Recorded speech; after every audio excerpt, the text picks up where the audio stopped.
This might look like a typical forest in southern Ontario, but when Ed Barden and his wife Anne first laid eyes on the property 40 years ago, it looked completely different.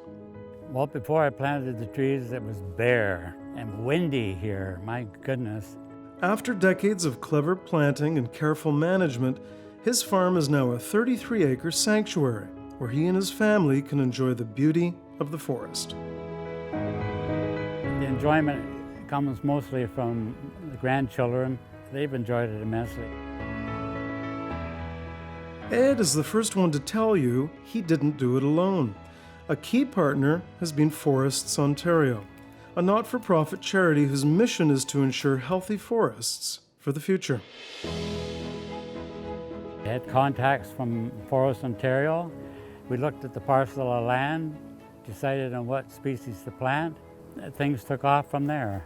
The key to Ed's newest forest was Forests Ontario's 50 million tree program. So the 50 million tree program is a program focused on large-scale tree planting with the intent of increasing the amount of new forests on the landscape. So many people think, well, I'll never see the trees grow, I'll plant them, but it'll be my grandkids that get to appreciate them. And here's a perfect example where the owners are here. You can see this beautiful forest around us, enjoying the forest that they planted so many years ago. The 50 million tree program helps landowners like Ed with logistics, but also with critical funding. Tree planting can be very cost prohibitive. So the 50 million program provides subsidies to our planting partners to reduce the cost to landowners and work towards increasing that overall forest cover. More than 34 million trees have been planted through the 50 million tree program so far. What really sets Forests Ontario apart is that it's the only nonprofit in the country that oversees every aspect of successful forest restoration, from seed to survival, from pine cones to mature, thriving, healthy, diverse forests, full of wildlife and biodiversity. A lot of times people don't realize all the background work that's done to ensure, first of all, that you have the right trees available to plant. So Forests Ontario works with seed collectors to go out and collect the seed that we're going to need for the future plantings that we're going to do. We get the nurseries to make sure that they're growing good quality stock. So that whole chain of custody from seed to stock to landowner, and then the monitoring and the survival assessments we do after that can allow us to adapt. That chain of custody all starts with seed. Forests Ontario's network of trained seed collectors support the collection of source-identified, high-quality seed throughout the province. Today, we're fortunate to shadow the McGee brothers, who are fourth-generation seed collectors. They're in search of white pine cones deep in the forests of south-central Ontario. Without seeds, you have no trees. So we got to do it, and we have fun doing it, and we enjoy company together. My brother and I do it and have done it for 40 years.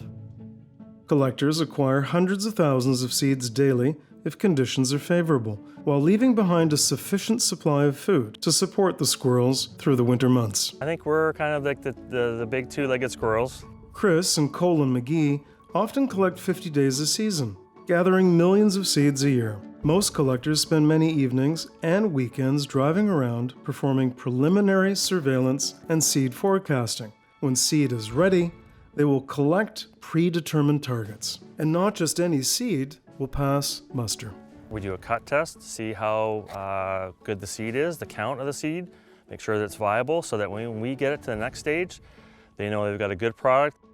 Forests Ontario works together with local nursery partners to process, test, store, and track high-quality seed. Today, we're here with Brent Forbes at Somerville Seedlings, one of Forests Ontario's nursery partners, overseeing the transplanting of thousands of seedlings. We grow about 40 different species here, from hardwoods to different conifers. So each field has a different makeup of trees and different soil conditions. Situated in south-central Ontario on a 200-acre farm, Somerville Seedlings' total production is over 2.5 million trees annually, with a large component of these trees being used in Forests Ontario's 50 million tree program. Once the seedlings are ready, they'll be transported to landowners like Ed for planting, a process known as afforestation. More and more landowners are seeing the benefits of partnering with Forests Ontario and increasing forest cover, like Jamie Harrington, a landowner in southwestern Ontario, whose unused farmland is being planted this afternoon through the 50 million tree program. When I heard about the program, it seemed like a good use for part of the land here. With global warming, one of the things we've heard about is that planting trees for the longer term is a carbon sink. And so if I can have 2,500 trees planted here, it's one small part that I can do personally. Rick Grillmeyer, the manager of forestry at the local conservation authority, is overseeing today's planting. This landowner, I guess, had an interest in tree planting. He contacted Forest Ontario. My job is then to figure out what we would plant and how we would plant it and get back to the landowner with what it would cost, and here we are today. You can never go wrong planting trees. Whether you're concerned about climate change, whether you're concerned about where does the wood come from, whether you just like seeing trees, the right trees in the right site have a benefit for everyone. Forests Ontario works with a network of forestry professionals to connect with landowners and provide support to plant trees on private land. The 50 million tree program is our single biggest source of funding that allows us to go and offer tree planting for landowners at reasonable rates. And after 24 years and 2 million trees planted, one thing never gets old for Grillmeyer.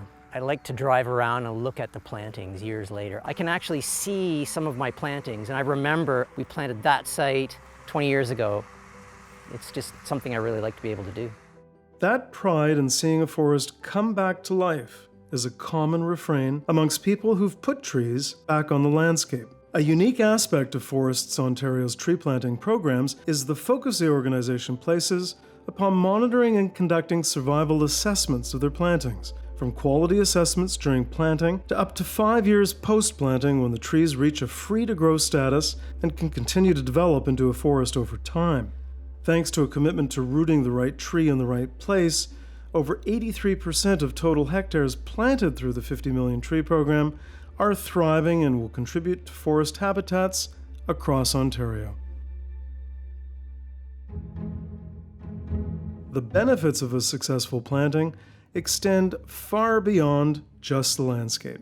It's providing wildlife habitat, it's purifying the water systems around, it's securing shorelines. That's one of the big messages we like to get out there, is that look, somebody plants 33 acres like we see here today, that is helping everybody. Indeed, Ed Barden's 33 acres is now a model refuge for wildlife and biodiversity. In 2019, in recognition of Ed's original vision, Forests Ontario named Ed Barden one of their green leaders. It was quite an honor. First thing you know, my picture was in the local paper and everybody was saying, "Oh, Barden, how did you get your picture in there?"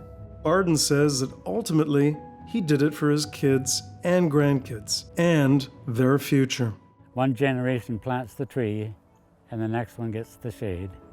This is where the benefit will come in for the next generation. It's a promise the 50 million tree program holds out for any landowner in Ontario, that people with property and vision can turn their land into thriving forests for generations to come.